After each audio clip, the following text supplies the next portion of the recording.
어린이집 전문 로펌 대한중앙대표 조기현 변호사입니다. 어린이집에 진상학부모가 와서 아이가 아동학대를 당하지도 않았는데 아동학대를 당했는 등 진상을 부리는 경우에 어떻게 대응을 해야 되는 걸까요? 우선 신고 당하기 전이라면 가장 좋은 것은 달래는 일입니다. 달래서 신고 안 당하는 게 중요한데 여기서 이 달래는 이유를 잘 살펴봐야 돼요. 만약 이 진상학부모가 정말로 원하는 게 돈이라면 이 돈을 줘서라도 진상학부모를 달래고 헤어질 수 있다라면 그게 더 나을 수도 있어요. 그러나 돈의 액수가 너무나 크거나 돈 이외의 것들을 요구한다면 달랠 수 없겠죠. 아동학대 정황이 전혀 없는데도 불구하고 몇천만 원을 요구한다든지 어린이집 반성문을 써서 언론에 배포를 하라든지 도저히 받아들일 수 없는 요구를 한다면 법적인 절차로 진행될 경우 어린이집 전문 변호사와 상의해본 뒤 강하게 나갈 필요가 있습니다. 그리고 만약 달래는 목적이 이런 유형이 아니라 그냥 원장님이나 선생님한테 미안하다는 소리를 듣고 싶은 정도라면 이런 진상학부모와 싸울 필요는 없습니다. 그러나 결국 신고가 됐다. 이때는 사건이 접수된 이상 반드시 아동학대 전문, 어린이집 전문 변호사 상의를 해볼 필요가 있습니다. 그러나 모든 사건은 요즘 접수됐다 하여 무조건 재판까지 가지는 않아요. 법적으로는 검찰까지 무조건 가게 돼 있는데 경우에 따라서는 불입건 종결되는 경우도 있습니다. 사건이 너무나 많기 때문이죠. 아동학대 전문, 어린이집 전문 변호사 상의해보고 정말 변호사를 선임해서 대응을 해야 될 사안인지 기다려봐야 될 사안인지 그리고 기다리는 와중에 어린이집 학부모들에게는 이 사건을 어떻게 알릴지 진상학부모가 언론 플레이를 하는 경우 끌려다닐 필요는 없지만 앞으로 사태를 수습해 나가기가 어려워질 수 있습니다. 그러면 이런 수사 단계가 아닌 행정청에 각종 악성 민원을 제기하는 경우에는 어떻게 해야 되냐? 이때는 선제적으로 행정청 주무관과 소통할 필요가 있습니다. 현재 사실관계를 정확히 알리고 감정적으로 이 사람이 나쁘다라는 식으로 접근하는 것이 아니라 이 학부모의 이야기를 일방적으로 들어줄 수 없는 이유가 다른 아이들의 안전과 보육 때문이라는 점 등을 주무관과 소통하여 행정처분이 함부로 내려지지 않도록 대비할 필요도 있습니다. 만약 사건이 흘러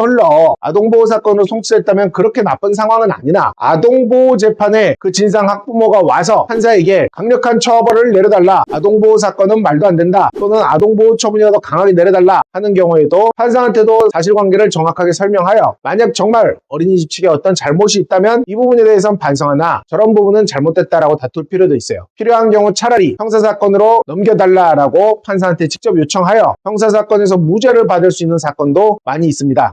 제가 했던 사례 중에서도 그런 사건이 꽤 있어요. 아동보호 재판을 하는 와중에 학부모가 아동보호 재판에서 도저히 처분할 만한 일이 아니니 판사한테 형사사건으로 넘겨달라고 강하게 요구하는 경우 사실 보육교사 선생님이나 원장님은 두려워합니다. 형사사건으로 넘어갔다 유죄가 나오면 어떡하지? 아동보호 처분이라도 받는 게 낫지 않을까? 그러나 제가 어린이집 아동학대 사건을 수없이 많이 다뤄왔기 때문에 필요에 따라서는 오히려 제가 판사한테 얘기해요. 형사사건으로 송치해달라. 거기 가서 다투겠다. 형사사건으로 송치된 경우에 형사 기소돼서 무죄받은 사례도 상당합니다. 끌려다닐 필요가 없다는 거죠. 지금 상황이 어떤지, 법적으로 어떤 의미를 갖는지, 앞으로 어떻게 사건이 진행될지에 대해서 올바로 파악하고 있어야 합니다. 어린이집 전문 로펌 대한중앙대표 조기현 변호사였습니다.